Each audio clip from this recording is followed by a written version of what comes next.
A parábola da vinha. Agora cantarei ao meu amado o seu cântico a respeito da sua vinha. O meu amado teve uma vinha numa colina fértil. Ele cavou a terra, tirou as pedras e plantou as melhores mudas de videira. No meio da vinha, ele construiu uma torre e fez também um lagar. Ele esperava que desse uvas boas, mas deu uvas bravas. E agora, ó moradores de Jerusalém e homens de Judá, peço que julguem entre mim e a minha vinha. Que mais se podia fazer à minha vinha que eu não lhe tenha feito? E como, esperando eu que desse uvas boas, veio a produzir uvas bravas? E agora lhes darei a conhecer o que pretendo fazer com a minha vinha. Vou tirar a cerca que está ao redor, para que a vinha sirva de pasto.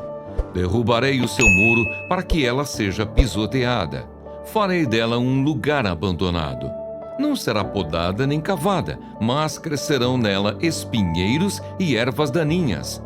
Também darei ordem às nuvens para que não derramem chuva sobre ela. Porque a vinha do Senhor dos Exércitos é a casa de Israel e os homens de Judá são a planta preferida do Senhor. Este esperava retidão, mas eis aí opressão. Esperava justiça, mas eis aí clamor por causa da injustiça. Ai dos maus! Ai dos que ajuntam casas e mais casas, reúnem para si campos e mais campos, até que não haja mais lugar e ficam como únicos moradores do meio da terra. Eu ouvi o Senhor dos Exércitos dizer isto. Na verdade, muitas casas ficarão desertas, até as grandes e belas ficarão sem moradores. Uma grande vinha produzirá somente alguns litros de vinho e um saco cheio de semente não dará mais do que alguns quilos de trigo. Ai dos que se levantam pela manhã para logo se embriagarem e continuam até a alta noite, até que o vinho os esquente.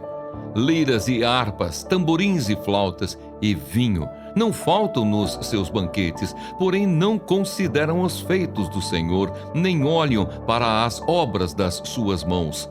Portanto, o meu povo será levado cativo por falta de entendimento. Os seus nobres passarão fome, e o povo simples morrerá de sede. Por isso a sepultura aumentou o seu apetite e abriu ao máximo a sua boca. Para lá desce o esplendor de Jerusalém e a sua multidão, o seu ruído e os que nela se alegram. Então o povo será abatido e as pessoas se humilharão, e os olhos dos orgulhosos serão humilhados. Mas o Senhor dos Exércitos será exaltado em juízo. Deus, o Santo, será santificado em justiça. Então os cordeiros pastarão ali como se estivessem no seu pasto, e os nômades se nutrirão dos campos que os ricos deixaram abandonados. Ai dos que puxam para si a iniquidade com cordões de injustiça, que puxam o pecado como se faz com as cordas de uma carroça. E dizem: que Deus se apresse e termine logo a sua obra para que a vejamos. Que se aproxime e se manifeste o conselho do Santo de Israel para que o conheçamos. Ai dos que ao mal chamam bem e ao bem chamam mal, que fazem das trevas luz e da luz fazem trevas, que mudam o amargo em doce e o doce mudam em amargo. Ai dos que são sábios aos seus próprios olhos e inteligentes em seu próprio conceito. Ai dos que são heróis para beber vinho e valentes para misturar bebida forte, que por suborno justificam o ímpio, mas ao justo negam justiça. Deus castigará o seu povo. Portanto, assim como as labaredas consomem a palha e a erva seca se desfaz pela chama, assim a raiz deles será como podridão, e a flor deles subirá como pó. Porque rejeitaram a lei do Senhor dos Exércitos e desprezaram a palavra do Santo de Israel.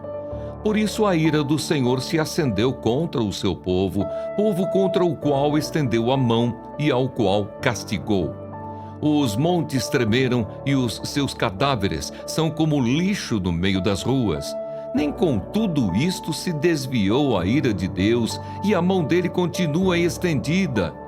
Ele levantará um estandarte para as nações distantes e lhes assobiará para que venham das extremidades da terra. E eis que elas vêm rapidamente, com toda a pressa. Não há entre elas quem esteja cansado, nem quem tropece. Ninguém dormita, nem dorme.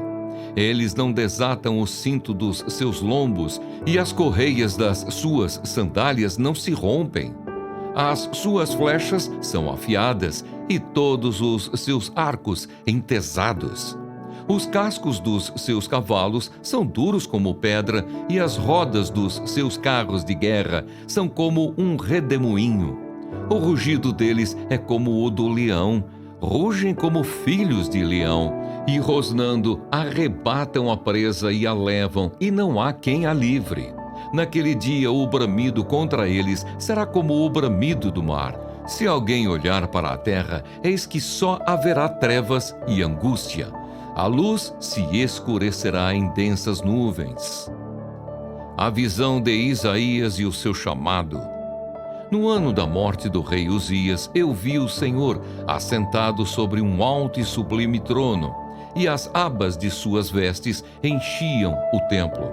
Serafins estavam por cima dele, cada um tinha 6 asas. Com 2 cobria o rosto, com 2 cobria os pés, e com 2 voava.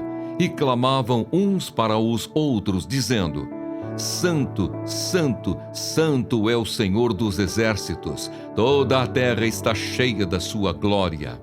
Os umbrais das portas se moveram com a voz do que clamava, e o templo se encheu de fumaça. Então eu disse: Ai de mim, estou perdido, porque sou homem de lábios impuros e habito no meio de um povo de lábios impuros, e os meus olhos viram o Rei, o Senhor dos exércitos.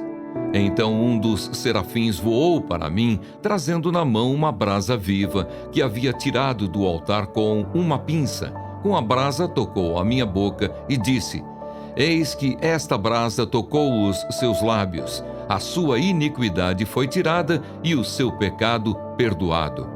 Depois disto, ouvi a voz do Senhor que dizia: A quem enviarei e quem há de ir por nós? Eu respondi: Eis-me aqui, envia-me a mim.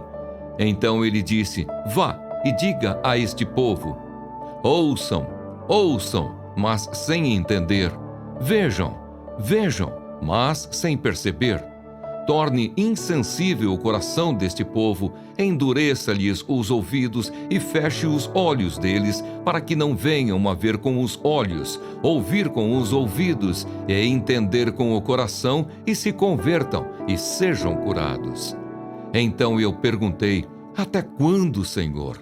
Ele respondeu: Até que as cidades estejam em ruínas e fiquem sem habitantes, as casas fiquem sem moradores, e a terra esteja em ruínas e devastada. E o Senhor afaste dela o povo, e no meio da terra sejam muitos os lugares abandonados.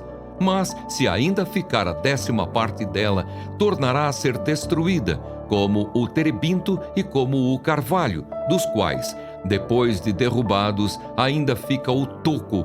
Assim a santa semente será o seu toco.